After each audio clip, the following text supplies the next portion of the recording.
Penentuan jenis-jenis itu semua dari Tuhan ya. Dan biasanya ada artinya. Jadi kalau lembu itu lebih ke arah orang-orang keluarga mewakili. Kalau dia tidak mampu itu biasanya hanya burung. Jadi waktu Tuhan Yesus, orang tuanya Maria dan Yusuf itu, dia mempersembahkan burung. Artinya itu adalah persembahan orang miskin. Jadi banyak orang mengatakan Tuhan Yesus itu kaya. Enggak, Tuhan Yesus orang sederhana. Karena taunya dari mana? Orang tuanya memberi persembahan burung. Jadi beda ya. Jadi kalau gajah nggak boleh ya. Jadi lembu yang gede gitu kan, yang berat, yang paling berat. Nah itu persembahan biasanya grupnya orang-orang yang mampu, orang-orang yang bersyukur pada Tuhan. Nah itu bisa pakai lembu. Tapi kalau orang nggak mampu, itu sesuai dengan diatur oleh firman Tuhan. Ya, jadi jenis barangnya. Kalau jenis pengorbanannya itu ada sekitar 5 ya. Ada korban ucapan syukur juga. Jadi semua korban itu berkaitan dengan perayaan-perayaan di bangsa Israel. Ya. Yang tertinggi itu adalah tadi perayaan pendamaian, hari raya pendamaian.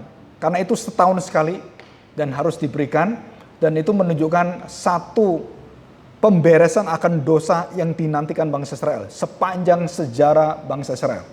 Mereka menantikan satu keadaan yang sempurna, dan dijanjikan Tuhan itu masuk tanah perjanjian yang ada, yang Tuhan berikan, tanah air baru.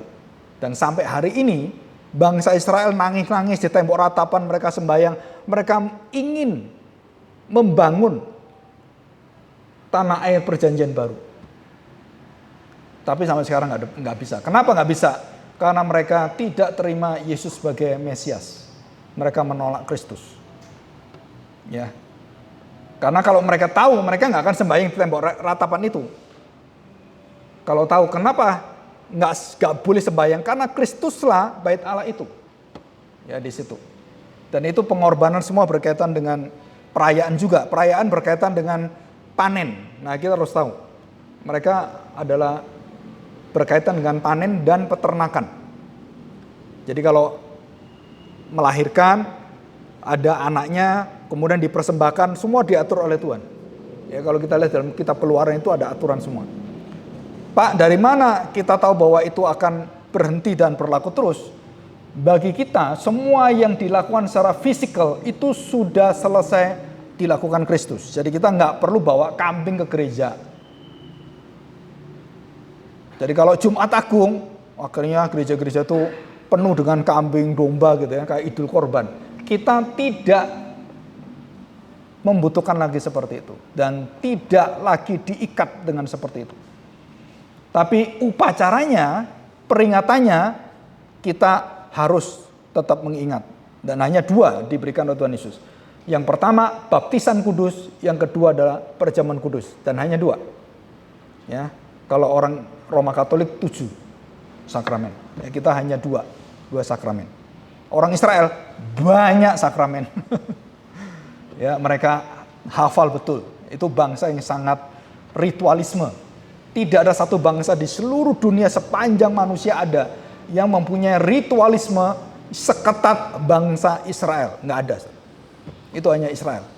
Mulai dari otaknya, ubun-ubunnya, sampai kakinya, itu ritual semua. Ya. Saya tanya sekarang, semua orang-orang yang menguasai dunia ini, itu semua dari disiplinnya Israel. Orang kaya di dunia yang terbaru sekarang, yang namanya Elon Musk, itu orang Israel. Jeff Bezos, orang Israel. Bill Gates, orang Israel. Jadi 10 besar itu, mayoritas semua Israel. Dan banyak orang kaya di Indonesia, keturunan Israel. Pemusik-pemusik yang hebat, jenius, seperti Ahmad Dhani, Israel. Jadi pinternya itu sampai ke keturunan. Kenapa? Karena darahnya sudah terbukti diuji Tuhan ribuan tahun. Jadi darah itu darah yang sangat ulet. Ya. Bukan darah dari jenang gitu ya. Ulet, dengan jenang itu ulet kan. Enggak. Itu betul-betul ditempa sehingga darahnya, keturunannya itu tahan uji.